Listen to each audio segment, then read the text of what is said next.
Hi, Ed. What was your first computer? TI 99 4A. Wow. You know Texas it. Instruments.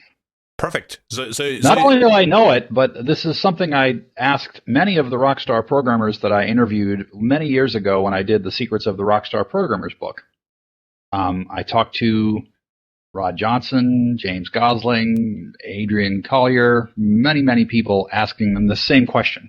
Oh. So it's a very good question to ask people. And my theory was those of us that grew up in the dawn of the home computer era had a very distinct advantage on those that came after, because we ourselves, our lives matured as the technology was growing. Okay. And furthermore, the pace of the growth of the technology was slower than it is now. Yeah. So, we were able to benefit and kind of absorb the knowledge as it was being coming up. Whereas people that are entering the industry now, they have so much that has already come before. And furthermore, so much more is coming even faster that it's difficult for them. So that was why I like to ask people the same question that you just asked me, which was, what was your first computer? And I find a lot of fun talking about that. I didn't know that. So, you know why I'm doing this? Well, I gather maybe some of the same reasons I do, because it's a good way to understand people's. Well, what is it then? Tell me, Adam. I have no time to prepare. And if you start this way, this is we can talk about that your road to Java, for instance, and Absolutely. You can tell me whatever you like. And it's more honest discussion and usually more fun. So this was my strategy behind. So okay. Well, there's some extra background there, because I think it is fun. Now, the second one that I got later on was an Apple IIc, and this is one that I did my first. Wait a second, I'm the interviewer. So you see. So why you got the computer, the TI? I saw Superman 2 back in the early days, and it had this really crazy scene where Richard Pryor developed this hack algorithm where he basically was able to collect a half cent on a rounding error in some software that he wrote. Okay. And this enabled him to accrue a lot of wealth on the side. And so there was that movie, and then there was also War Games and Tron, and having an Atari 2600 from a few years before I got the TI. So I was all interested in that. And that's the same story for many of the people that grew up in our generation. It was just in the air, Yeah. And it was a different world a little bit, right? So like something unusual and endless. So interesting. Funny enough, I saw the Superman movie on a half, and I really hated it. I didn't like it at all. It's not that great a movie, but it had some good ideas. I don't know. Yeah. But I couldn't stand it. So I just remember that the man flew, above the clouds. I said, what is this? I really like, Star Wars. I like, Tron. Tron was not a problem for me. The War Games not a problem, but I really didn't like Superman at all. Yeah, it just had a very odd computer connection. That particular one, Superman 2. The other ones did not have that. Superman 2, so I would have to rewatch that, okay? Yeah, because, how often do you find a movie where the central premise is a guy who uses a rounding error to make himself wealthy, No. Not just a rounding error in banking software. Yeah, this is actually an interesting story, so I would have to rewatch it. So, what was the TI? Was it a real computer? So, I had that ZX. Yes, it was 8-bit. It had 16K of RAM. It had a number of interesting features. It had an early speech synthesis module that you could plug in the side. And in basic programs, you could interact with the speech synthesizer and make it talk. Yeah. It had a certain limited vocabulary. So it was always fun to make it say dirty words, but approximately. Yeah, sure. I couldn't really say. Funny you say this, because my ZX Spectrum, you could load software, and it could also speak a little bit. So I was also fascinated by that. Yeah. By the way, back to the rounding error. Were you able to emulate it somehow with your machine? Like, finding out about the rounding errors, or what you did? No, I didn't do that. Okay, but the programming I did with the TI-99 was just like logo. It had logo, and it had basic. Okay, go forward and the small turtle. Okay. The turtle, yes. Yeah. Do you actually know that the logo is available on Mac? It's called ACS logo, I think. You know No, I this? didn't. And you could actually write almost system software with it. So you have access to everything. So I was also amazed by that. But I don't know what to do with it, but I found it accidentally. So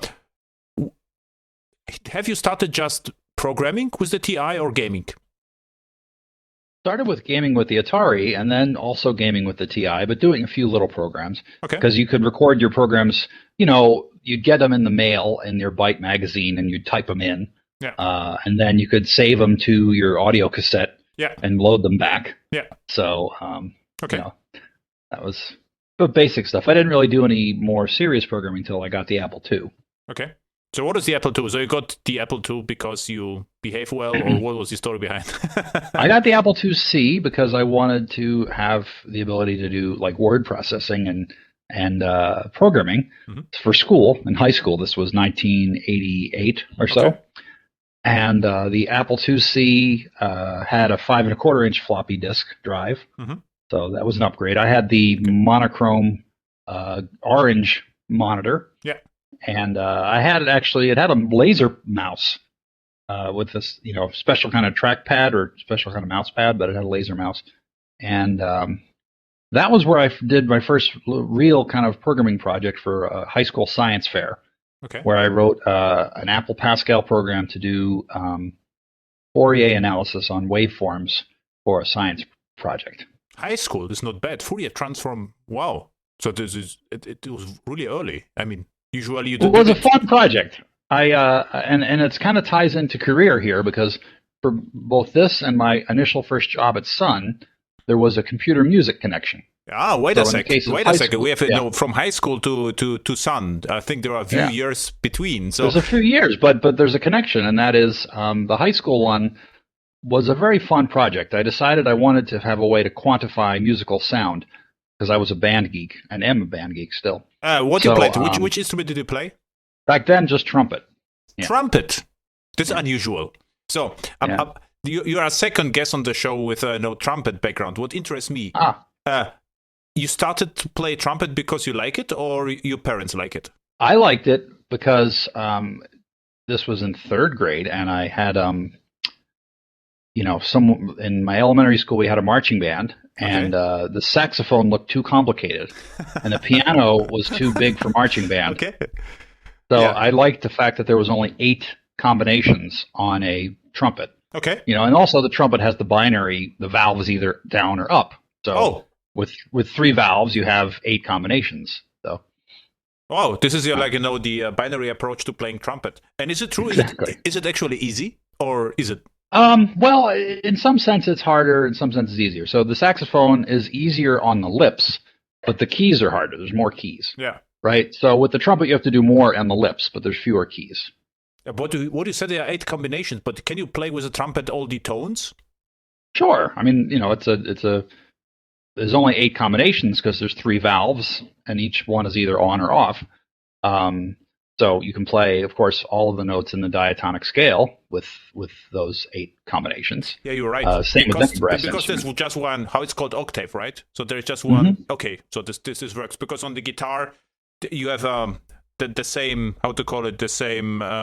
What do you say it? The same tuning system. Yeah, multiple times, right? So you have the same scale. This is what I wanted to say. The same scale multiple times, and on the trumpet, you just have it once, I think, right? Well, yes. And then the difference mainly between the trumpet or any monophonic instrument and a polyphonic instrument like a piano or a guitar, violin, is being able to play one note at a time versus several. So on the trumpet, it's easier. And any wind instrument, too. Okay. So you don't have to think about harmonies. You don't have to think about harmonies ever. So. Interesting conversation. I don't have any music background, but what you said makes absolute sense, right? Because, except I'm playing just solo with the guitar, then it's similar, right? Well, yeah. So if you're playing solo with the guitar, then you're playing chords and you're able to accompany yourself, and fun. Interesting. So you just play trumpet or multiple instruments? Back then, just trumpet. Now I've added a few others. Which? Ukulele and keyboard, and a little didgeridoo. Yeah. Didgeridoo is fun. This is like, Yotu Indie? No, I don't. Yotu Indie is an Australian band with lots of didgeridoo, so you have to listen to them. Really nice. Yeah, I'd like that. So I had a very fun null pointers encounter. Hmm. Null pointers is one of the things that I'm very thankful for in my Java journey. This is a band of Java enthusiasts that we would play at conferences over the years. Java 1 and Go2 and Dev Nexus. Hmm. But one time we had a chance to play at Go2 Chicago, and we were just having our jam, and someone who had attended the conference had brought a didgeridoo, so they were joining us and playing Hey, cool. in the band. Nice. So, at high school, so you were able to quantify music. So, what you quantified, and what was the result of the quantification? Okay, so the hypothesis in the science fair project was it is possible to do a quantitative analysis of musical sound to determine how rich the sound is. And so what we did with the Fourier transforms was to take a look at the waveforms and analyze how many overtones you had in your trumpet tone. So what I did was I had all of the trumpet players in my trumpet section in my high school band play into an oscilloscope, and I took a picture of the waveforms and then did the Fourier analysis on that to try to understand how many overtones were present and use that as a measure of quantitative analysis of sound. But when I look back on that, it was really kind of foreshadowing a lot of the things that I've done in not technically speaking, but like doing presentations. Like I still go and do a lot of public speaking, and had a chance to go and do some of that again for the first time after COVID just 2 weeks ago in Zurich, and also in Basel and Lucerne and several other cities for Java user groups. Okay. So the moral of the story is I've been doing public speaking since I was in high school, I guess. Okay, nice. So I think it was successful. If you won anything there, or what was the outcome? I won the first place. I got my picture in the newspaper. My mom was very excited about that. Yeah, of course. I mean, this is great. I mean, this is a huge achievement, right? No kidding. That was fun. Yeah, it was fun. It definitely set me up. And the second one was in college. I had a chance I went to University of Illinois, which was a really great choice. A lot of reasons that we could go into, but one of them was their computer music department. Okay. And I had a chance to do some Next programming on a NextCube. They had a thing called MusicKit, which was an API that let you interface with MIDI and do all sorts of fun things. But one of the things that I was interested in was just intonation. So just intonation is a way to tune your notes such that they are actual integer multiples of each of the octaves. Whereas on a regular piano, they have a thing called equal temperament, which is kind of an approximation. So you have to really, really have a special kind of set of ears to understand the difference between just intonation and equal temperament. But it's there. And so the way a piano is tuned is, generally speaking, using this technique called equal temperament, where it's not exactly integer multiples of all of the octaves. But in just intonation, it is. But the problem is, if you're doing just intonation, you can't do key changes. So basically, you tune the keyboard for like A440, and then everything has to be set up based on that A. So if you're playing a song that's in A and you want to modulate to F sharp or something, on an equal temperament piano, you can do it and it will work. Whereas if you do that on a just intonation piano, it gets weird and starts to sound funny. Okay. So equal temperament is basically a hack that lets you change keys easily. Okay. So I wrote a little NextStep program with Appkit, or MusicKit rather, that approximated this, where when you're playing on the piano, if you want to change keys, you would simply have a pedal that you'd press and then hit the tonic of the key you're changing to, and it would retune the keyboard with the just intonation. So I had to do this in Objective-C, and I had Objective-C on my resume, and when I was looking for a job and applying at Sun, the group that was interviewing me was this company called Lighthouse Design, which was acquired by Sun in 1996, and they were an Objective-C NextStep house. Okay. And so they were looking for anyone. There were very few people that had both Java or interest in Java and Objective-C experience. And you had Java background back then, no? No, I didn't. I was trying to get into Sun, so I mean, I had a tiny little bit. It was just basic. I did a tiny little bit of Java at SGI. Why you wanted to start at Sun? Well, I was working at Silicon Graphics before that, Okay. at SGI, and they were already starting to suffer from their business choices to go all in on boutique proprietary hardware for graphics cards rather than what some of their. It's a really fascinating story, actually. The success of NVIDIA is in part due to the demise of SGI.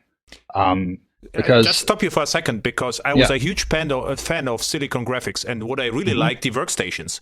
So I think the one was called Ozone or something like this, right? O2. O2, exactly. And I said they are really nice. I really wanted to have one, but they were crazy expensive. This was all, of course. Yeah. It was like, bluish, right? It was a blue kind of. It looked like a larger toaster, but it was blue and very pretty case. Yeah, it was. And SGI, I was just, I just wanted to have one, but it was way too expensive. Sorry, I didn't want to interrupt you, so go ahead. No, it's a great story because that's one of those companies that had a lot of, in the mid-'90s, that was the place where everyone wanted to work. Okay. So the fact that I got a job there I was very pleased and lucky with that. And that's, again, attributable to University of Illinois because I had a chance to work on NCSA Mosaic.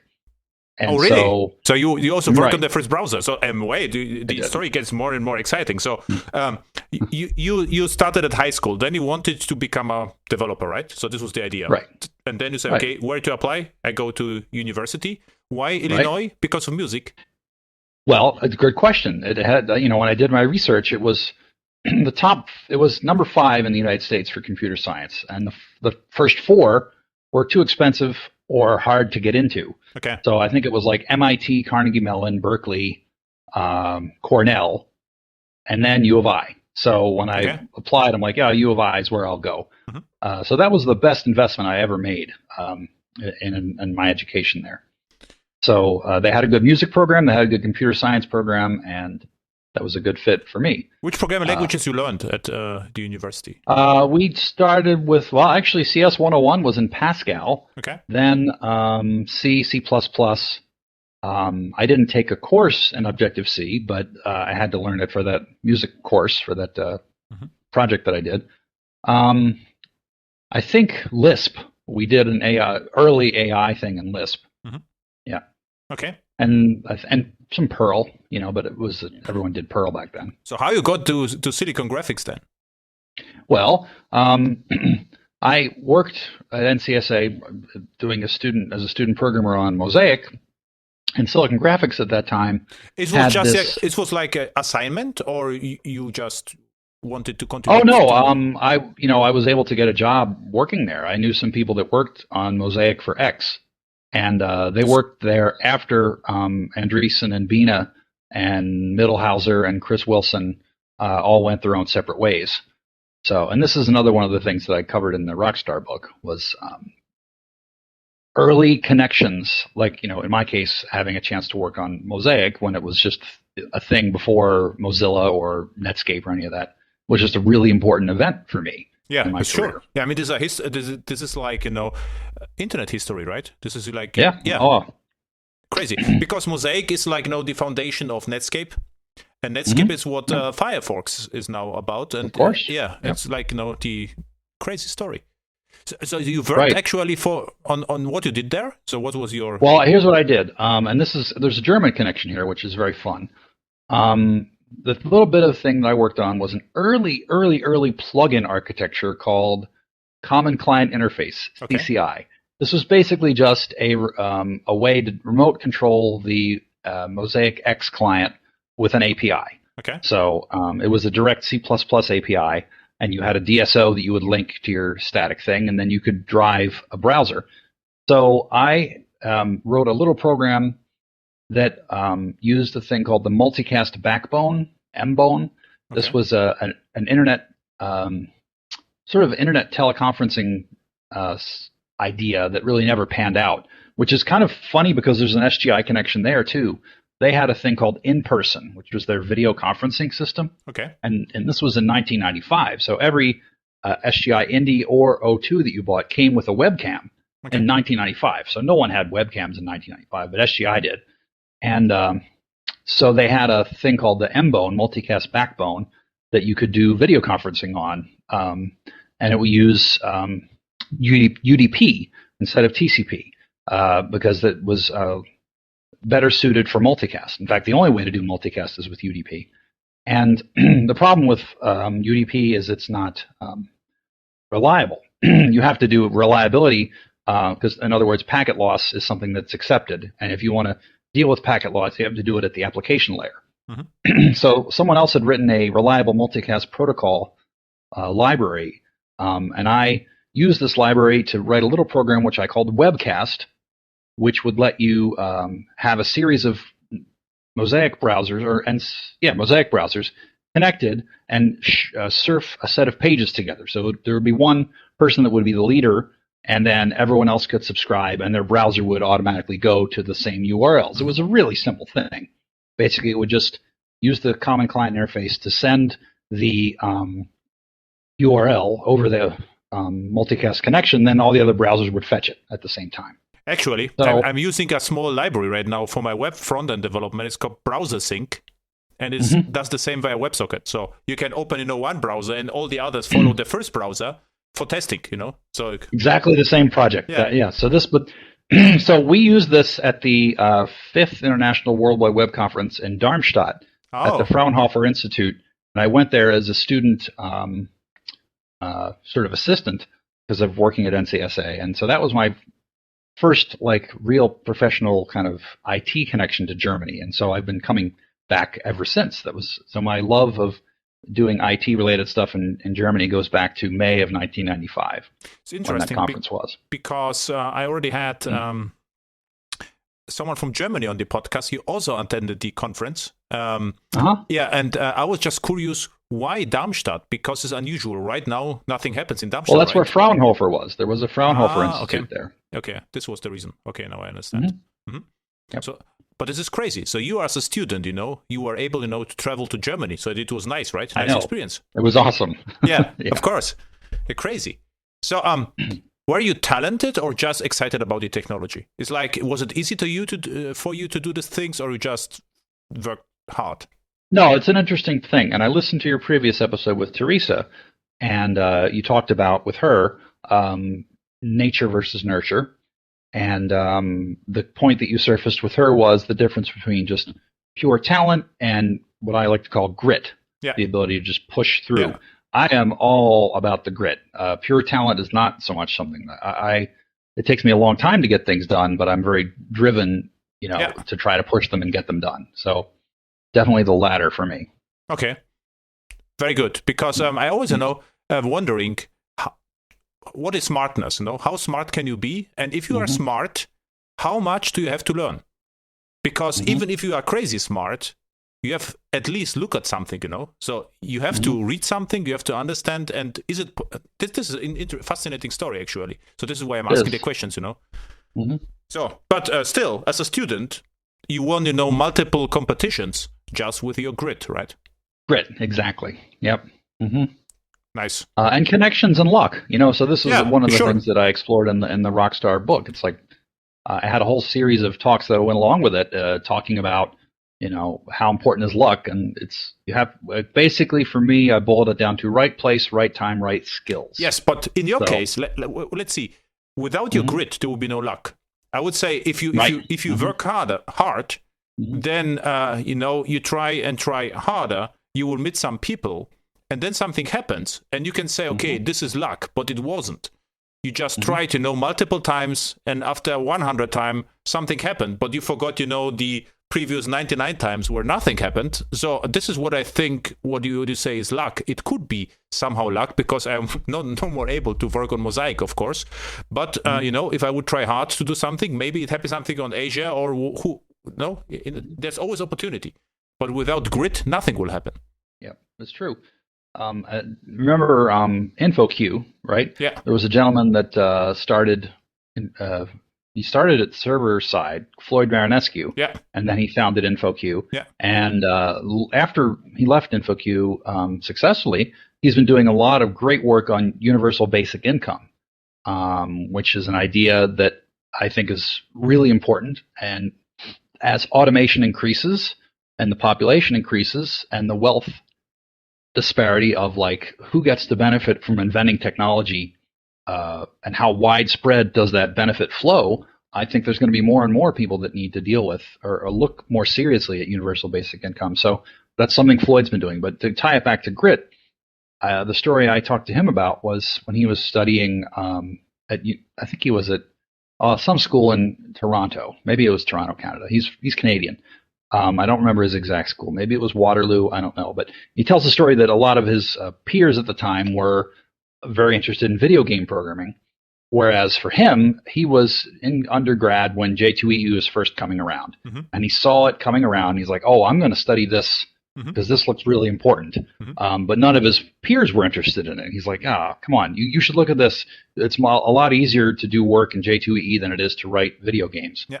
And a lot more profitable. So that was the lesson he told his friends. And he was able to parlay that into the whole story with InfoQ. So he just had a lot of grit as well. Yeah, interesting. So it gets more and more interesting. So you work for NCSA and Mosaic, and then What was the connection to SGI?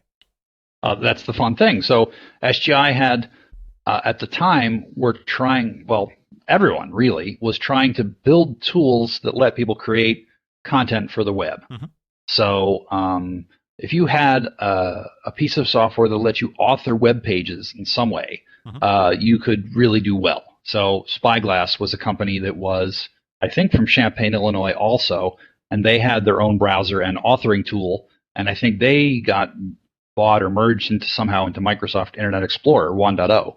But SGI had their own thing that they had called Cosmo, which was a web authoring suite that did HTML and VRML. Yeah. You remember VRML? Yeah, sure.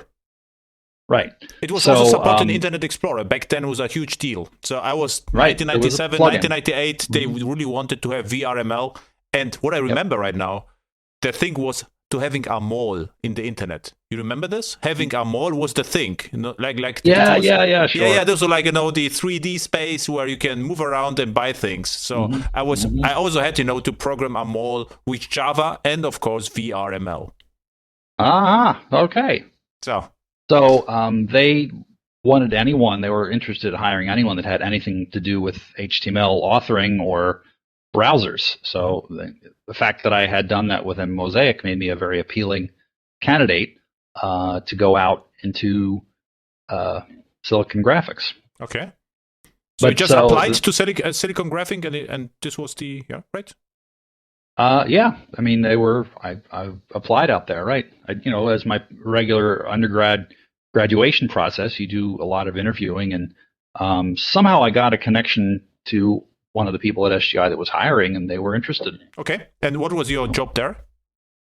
Well, I worked on the web authoring tool, Cosmo Create for HTML. Wow. And also they had a little IRIX was the Unix variant that was SGI.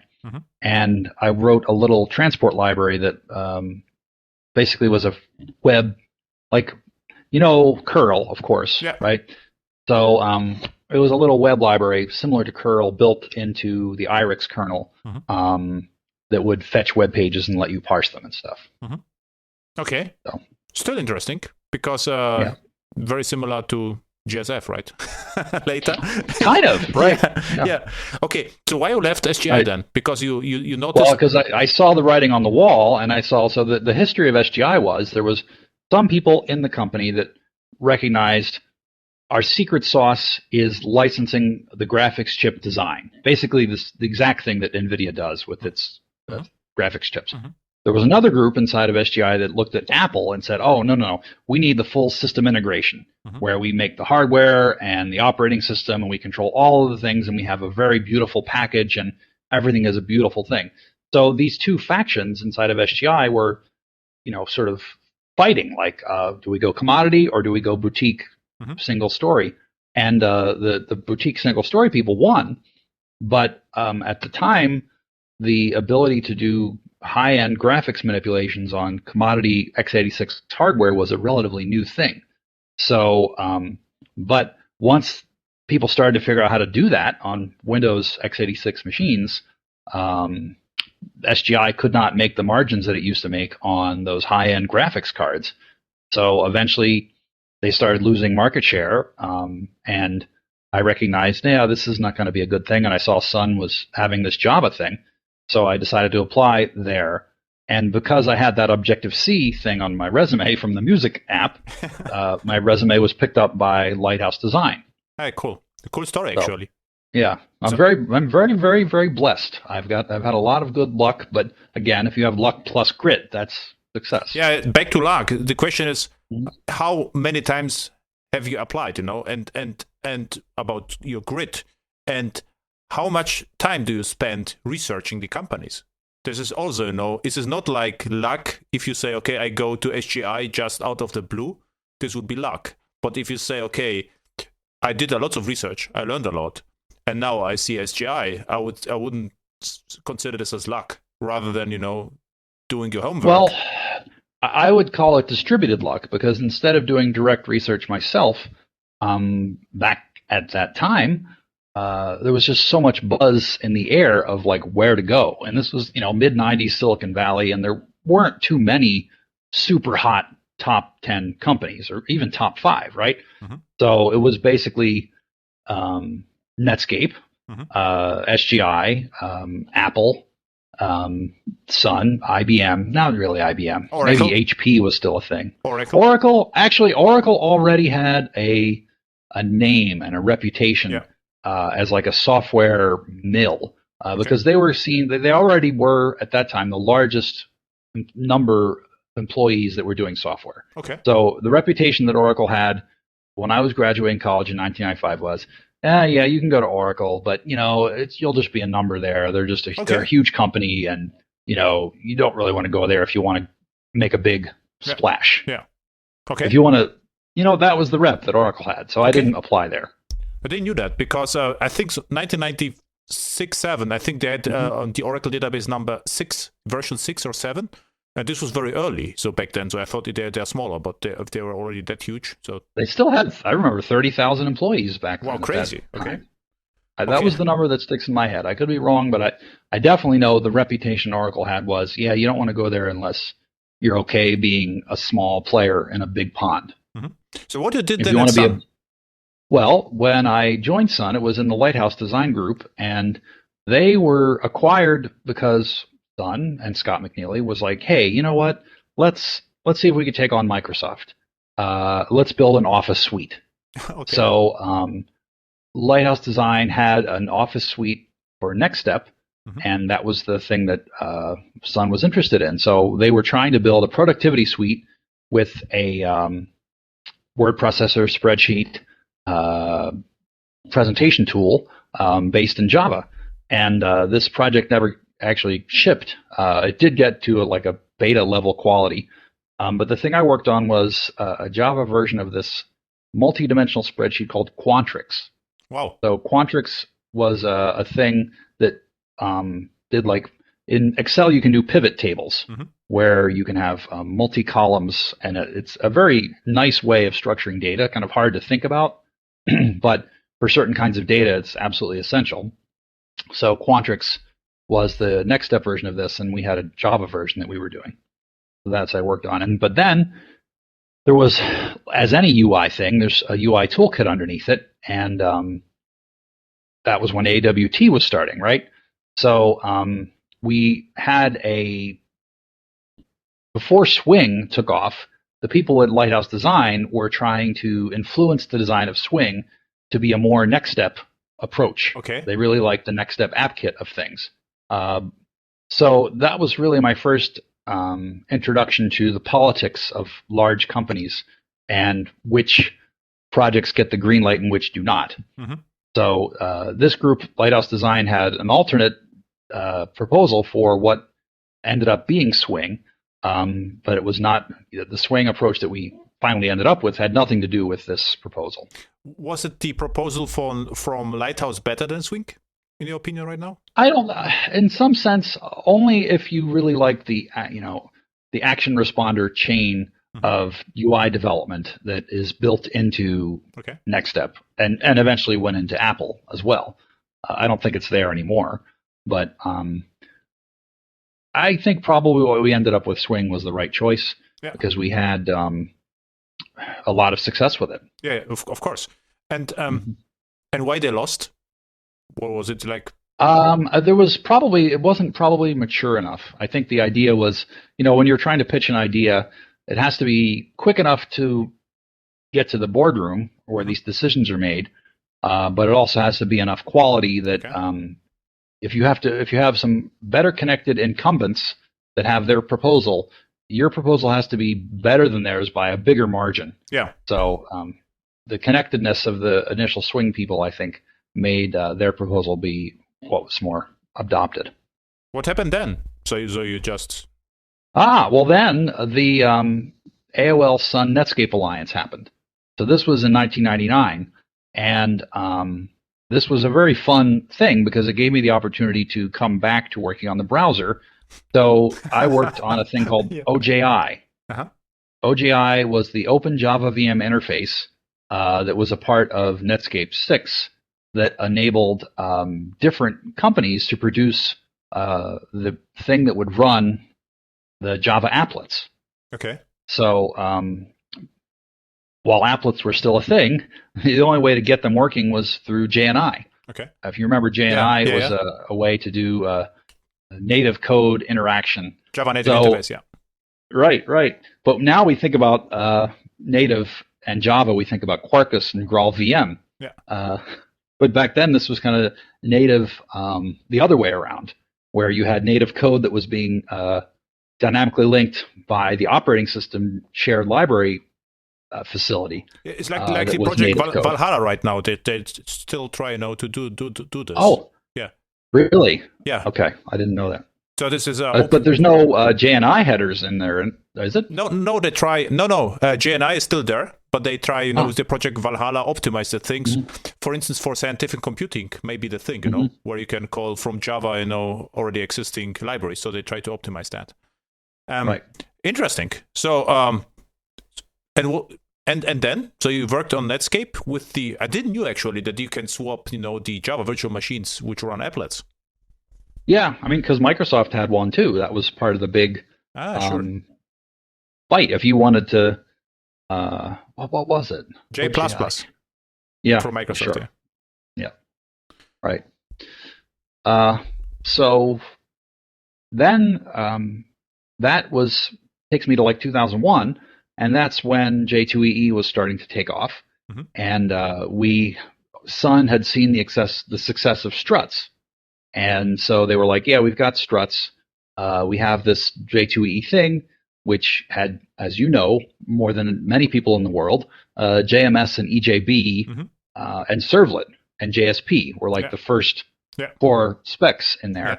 So Sun saw the popularity of struts and recognized, well, we should add a UI layer to J2EE. And that's when they hired Craig McLanaham and had him say, okay, and it was he and Amy Fowler. And Amy Fowler was one of the people that worked on Swing. So and extremely smart. So the Amy delivered, lots of sessions at Java 1 about Swing.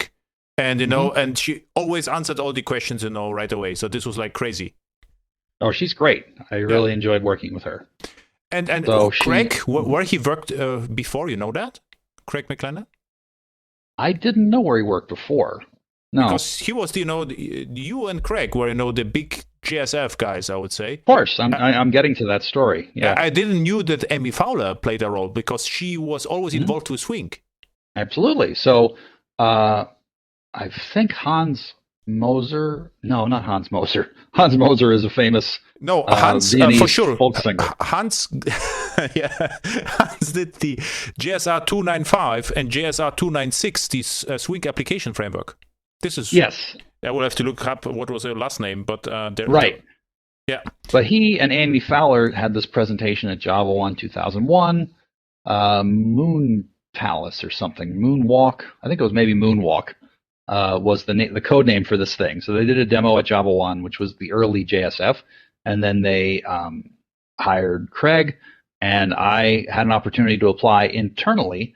So when the Netscape 6 Java VM interface, OpenJNI, Java browser thing was becoming less interesting, I decided, okay, let me apply for this job on the implementation team for this new JSF thing. So, and I eventually ended up stepping up as co-spec lead to finish off the project because Amy moved on to something else. So that's how Craig and I became co-spec leads for JSF 1.0. But Amy moved back to Swink? I think she did, but she also sort of stepped back because her husband, John Fowler, was a big VP at Sun at the time. I think he might still be at Oracle. I don't know. So she basically decided to shift her focus on family and kids more. Okay. So she kind of stepped back from that technical role and sort of semi-retired.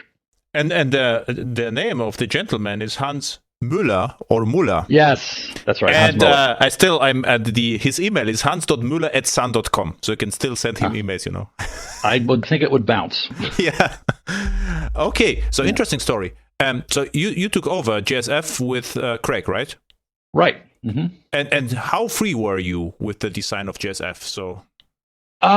Well, this is where we come to the thing that I'm most passionate about. You might see that I'm wearing a Java Community Process. Yeah. So that was my first interaction to the idea of JCP, and the DNA of JCP really goes back to the early internet standards bodies like IETF, which was the group that did TCP and UDP and all of the and MIME and all of the internet standards that make everything possible today were done through IETF.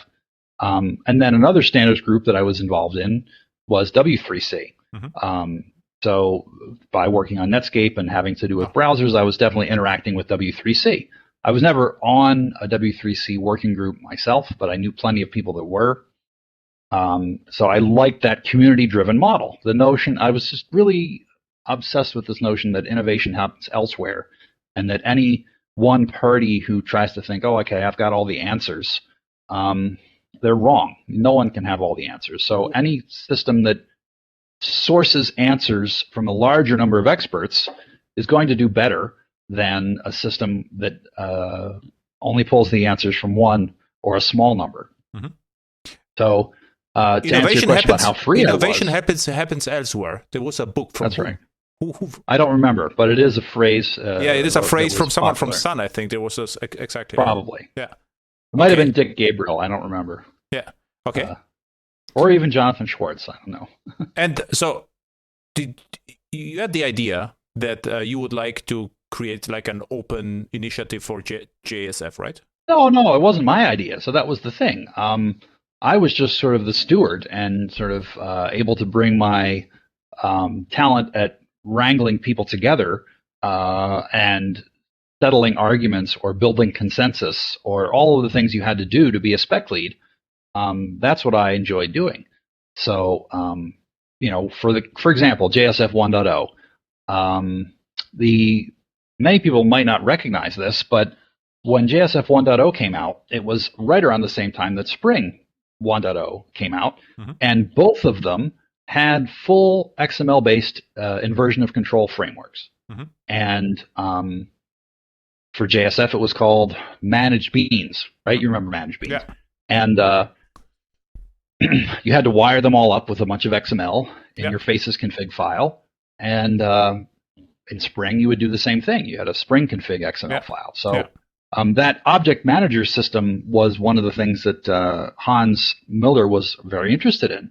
And we also had some people on the expert group for JSF 1.0. Joe Berkovitz, I think was his name, from ATG. They had a system called Dynamo, which did JHTML. Right now, you remember JHTML? This was invention from Dynamo. Yeah. Right. So the power of JCP, and which we leveraged, I think, very successfully, maybe even most successfully on JSF, is being able to take ideas from lots of other places and synthesize them into a standard. Okay. So I would not look at it as like my own freedom. I had plenty of freedom. My favorite time for JSF was around JSF 2.0, when we had so many fun features that were coming in. We had facelets coming in. We had this concept of composite components where you could build components there. And I remember one of my favorite things was I got an email from Roger Kalman. Now, Roger Kalman is a name most people don't know, but he was the manager of the Swing team at Sun. And Swing had this feature called PLAF, pluggable look and feel. Yeah. And the idea was they would have lots of different component libraries from different vendors, and they would be coexisting together in the same app. But he sent me an email saying, you achieved the dream that we were trying to do with Swing, because we did at that time. There was a time when there was at least 3 or 4 different vendors that were making JSF component libraries that you could use off the shelf. And JSF was the hot technology. So what you should remember back then, Java 1, all the JSF sessions at Keynote, they were huge. So I mean, this was like thousands of people were watching, and everyone was excited about that. So this is like, and you were in the center, of the entire thing. So I would say I was very lucky. Yeah. Yeah, lucky again, I mean, we had the conversation already. Lucky was a little bit of, I would say, 2% lucky and 98% grit, I would say. But okay, but right now, because right now there's the perception like JSF doesn't work well, and this was always the case, because what I saw is what happens in large companies is like the architects. They just evaluated a framework and then forced everyone to use the components. And sometimes the users or clients wanted to have something else. But because the decision was already made, we have to choose this framework. The poor developers had, to extend the framework, fork the framework, and create, the Java implementation with the JavaScript and HTML implementation. And this could never fly. But the most successful projects were smaller companies just pick the framework and try, to use the framework, to use the advantages of the framework, and this was highly productive experience always. Right. So, and this was, and because JSF was used more and more in larger projects, and there was no direct connection between the developers and the end users, it was not as successful. This was the problem. It still is. Yeah. I bring it back to fit. You have to have the right tool for the job. So I believe that the initial target of JSF was like page-based corporate apps, where you have groups that are looking at business requirements, and they're building browser-based simple UIs to adapt those requirements and build software to that. So that's the right sweet spot. If you try to use JSF for a really flashy single-page app, that's not the right fit. Exactly. So, but it turns out most of the business enterprise apps fit into that former category. Yeah. By the way, funny fact: enterprise apps. 1 hour before our session, there was the AHEX TV question and answer show, and one question was prime faces versus React. Still. Still. Wow. So it's not like that's still going on. So the discussion is still going on. So it's okay. Yeah, I know you had you had Chatai on in episode 150. Yeah. So I have to go back and listen to that. But I love Great Chatai. guy about prime faces. Yeah. Oh, I know. I vividly remember. This was another one of the career peaks. So Ajax Experience, the Ajax Experience.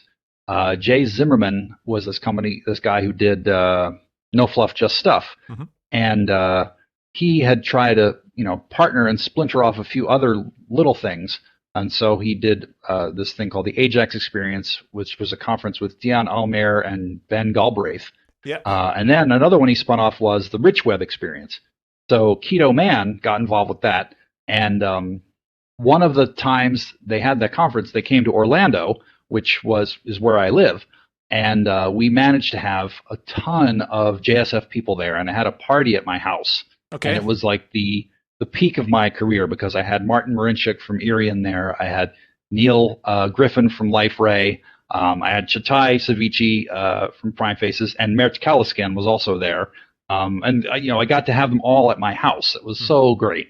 Yeah, and there were lots of implementations. There were like rich faces, ice faces, prime faces. There were pretty faces in one point of time, which we had lots of faces back then, right? So this was like everyone had its own faces framework. Right. Okay. Yeah, and in fact, I had a really interesting interaction a few weeks ago when I got to do this, my first post-COVID conference trip. I had a chance to speak at this group called CH Open. They do a thing called Workshop Tage every year in Zurich, and they invited me to give a keynote and teach a workshop. And when I got the opportunity, I said, well, I want to try to leverage this as much as I can. So we built a little jug tour, and I went to the Java user groups in Basel, Lucerne, Lausanne, and Zurich, and spoke at all those different places in person. So that was really great. But I also did speaking to customers. So one of Microsoft's customers is Swiss Re. They are a reinsurer, and they're a big user of the Azure Spring Cloud service. And so when I talked to them in person, one of the engineers that was working on the Spring Cloud work at Swiss Re came up to me and said, Ed, glad to meet you. I really enjoyed using JSF 2.0. I was very productive with it back then. And I was like, oh, man, that felt so good to hear. Yeah. JSF 2.0 was really great. And I mean, 1 was also good for the time, right? I mean, you couldn't achieve more with the first version. This is always the case. Right. So you stick with JSF at Sun until the end, or what was the story with you and JSF? Yeah, so that had a bit of a soap opera end to it, if you'll recall. So and JSF was kind of on the front lines of this, and this is where the Java EE Guardians comes in. So there was a very famous blog post that looked at the number of commits and email discussion on the JSF expert group to intuit that Oracle had lost interest in Java EE. And someone, I forget who it was. I think I know. It was Josh Juneau. Exactly. Josh Juneau, yeah. So had that famous blog post. And, those of us inside of Oracle at the time, we knew this. We didn't like it, but, we work for a corporation, so we weren't able to really protest and say, oh, I don't think this is the best move for our users. But, it's beyond, we have a saying in English that's above my pay grade to make that kind of decision. Yeah. So we just went along with what we were doing, and we were working on other things. What you did then? Instead of doing JSF, what you did then? All right. So this was at the time where microservices were starting to be a popular pattern, where the cloud was starting to, really take off. This was 2015 or so, I think. And Docker was a big thing, but there was no clear winner in terms of container orchestration. So Kubernetes haven't even been invented yet. So the main thing that people were using was Apache Mesos to do, what is now mainly done by Kubernetes.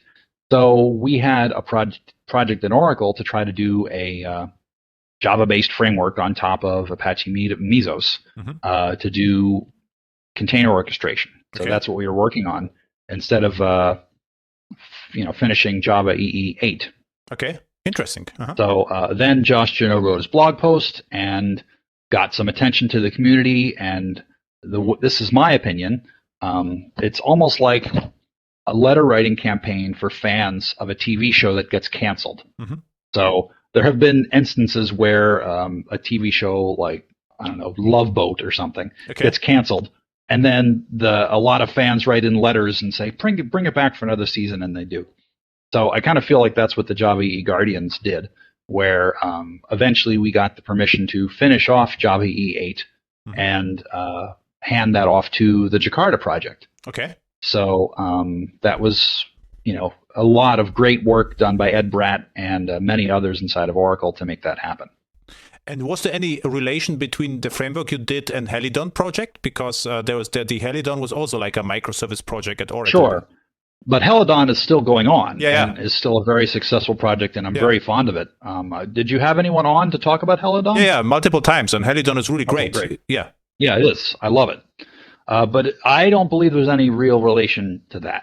Maybe some of the same people, but the architecture is different. And Helidon couldn't exist without having the Graal and other kinds of and your framework was then on hold. So your Mesos DCOS framework was it eventually was canceled, and that was part of the reason that helped me decide it was okay to move to Microsoft, because I had experienced that several times where a project was started and we worked on it for like 6 months, maybe even a year, and eventually it gets put on the shelf, and that's not very fun to experience. Yeah. On the flip side, on the positive side, you're learning things all the time. Yeah. So those lessons as an engineer you're able to learn those lessons. And okay, this is how Mesos works. Okay, this is how Docker works. This is how I would build a system on top of Docker to moderate images or something like that. All of that is useful, but if you really focus on delivering shareholder value, it's hard to say investing in a year of engineers working on a project and then canceling it is a good ROI. Yeah. So when I see those kinds of decisions being made and I look at what Microsoft was doing, it was a clear win to go to Microsoft. So you applied at Microsoft, or what was? Well, there's a gentleman who has been doing Java at Microsoft for a very long time, Asir Selva-Singh. He had fought a long, lonely battle for many years to tell Microsoft, hey, Java is important, we need to do this. And his story became more resonating with management as Azure started to become more and more popular and more seen as the growth engine for Microsoft as a whole corporate entity. So when Satya Nadella came as CEO and changed the mindset around from a know-it-all culture to a learn-it-all culture, Microsoft started to recognize, well, as a public cloud provider, we can't afford to leave any money on the table. So where is the money? The money is in places that are not just .NET Microsoft shops. There's plenty of people out there doing Java, plenty of people out there doing Node or Python. We need to have good offerings for that. So that's why they started ramping up. So Asir eventually got headcount to hire a number of people that you talked about previously, Bruno Borges, and then Teresa, and eventually Reza, who I work with. And Reza further got headcount to bring on me. So, it wasn't just like me specifically, but it was someone in my role. Okay. So the role of doing Java EE on Azure. This is your role right now. You are the Java EE on Azure guy. Okay. That's right. So, suggestion. We have 1 hour. We do a second part exclusively on Java on Azure. Absolutely. Yes, please. This will be perfect, because then we can fully focus on the content on Java on Azure. And now we had a great part of history, which is also fun for me. This is why I'm doing the podcast. What happened at Sun Times, how Java happened. And this was a great piece I didn't knew about the Mesos story. And I also had some interaction with the Mesos guys. It was interesting with the founders. And interesting, part of the history. So where people can find you on the internet? Well, usually I point them to my website, ridingthecrest.com. Riding the Crest. And Riding the Crest. So that's the subtitle of my book, Riding the IT Crest. Okay. And Twitter? Do you have a Twitter? Twitter is Ed Burns, just Ed Burns. Ed Burns. Perfect. So I would say we record another episode just about Java E or J2E or Jakarta E on Azure. I hope so. As soon as we can do it, the better, because we have a lot of great things. I could tell you a huge story about OpenLiberty on Kubernetes, OpenLiberty on OpenShift, WebLogic on Kubernetes. We have a lot of great things that we're working on. Perfect. Thank you. All right.